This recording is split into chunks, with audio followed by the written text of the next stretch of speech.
Look, we've had a mixed initial reaction from the analyst community to the device, with many saying it's in line with expectations, others saying the redesign is key, and others saying there's not too much different. But actually, just looking at the people who were lining up today, there seems to be a lot more than there were last year. And just from some of the people I spoke to in the line, they were quite keen on buying the Pro and Pro Max, the more expensive variants of the iPhone, which of course is very good news for Apple. What do we know about early demand? Well, there's been a few notes circulating, one from Morgan Stanley suggesting that iPhone 17 lead time analysis suggests that demand is higher than the 16 as well. Counterpoint Research also saying that there's strong demand for the Pro and Pro Max models. And over in China, we're seeing strong pre-orders on JD.com, one of the big e-commerce platforms over there. The question is, who will be upgrading? I had a chance to speak to a couple of people in the line today to ask why they're here and what they're planning to buy. Let's just listen in.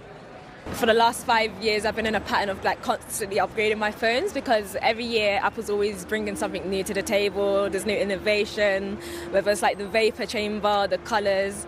So I just love having that experience with Apple every year. I'm a bit of a content creator, so I'm needing that camera and also the battery. I thought about going for the Air, but I don't know whether or not the battery is going to be able to hold up. And that single camera, I don't know, it's just a little bit off-putting on the back, that's all.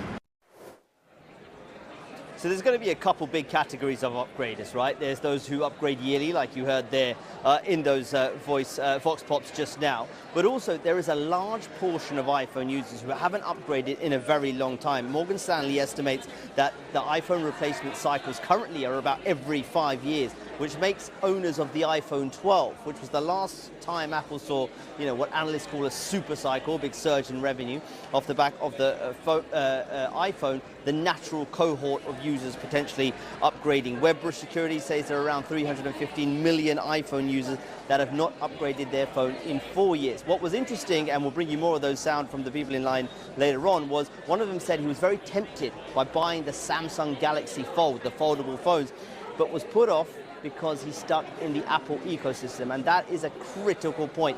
Never underestimate the stickiness of the Apple user base. They are in the ecosystem, they're using all of the Apple apps, and that is often a key reason for many of these people to stick with the iPhone, even if the products don't have drastic changes to design as well. And of course, we're going to talk about Apple Intelligence. It's the big AI product that Apple had promised for the last year or so, which hasn't really met market expectations at this point in time as well. So there's a big focus going on, but it seems at this point the big design and redesign in the iPhones has been enough to bring people out to upgrade at this point. Now we just wait and see whether that sort of early indications of demand does translate into a big boom in sales for the Cupertino giant.